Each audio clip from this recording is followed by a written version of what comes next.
మన ప్యానల్ వాళ్ళు press meet పెట్టారు.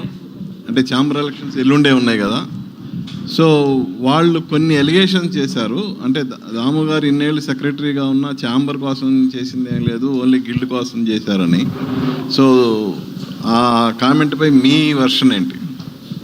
ఫస్ట్ ఆఫ్ ఆల్ ఇవాళ ప్రెస్ మీట్ జరుగుతుందో తెలుసు, కానీ నాకు ఇవాళ మధ్యాహ్నం ఏదో మా ప్యానల్ వాళ్ళు లంచ్ పెట్టారు పెద్దమ్మగుళ్ళు, అండ్ ఇది మొత్తం ఆర్గనైజేషన్ క్వైట్ బిజీ సుబ్బారావు గారు. బట్ ఇది విన్నాను, చెప్పారు నాకు కొన్ని, but I didn't go through the whole thing.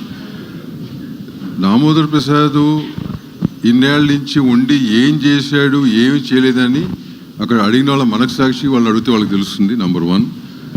And నా దగ్గరికి వచ్చి అడిగిన వాళ్ళకి తెలుసు నేనేం చేశా అనేది. ఛాంబర్లో ఉన్న వాళ్ళకి తెలుసు నేను ఏం చేశాను అనేది. సో ఐ థింక్ ఎలక్షన్ వస్తుంది కాబట్టి ఇట్లాంటి ఒకళ్ళ మీద ఏటు అనేది మామూలే, సహజం అది.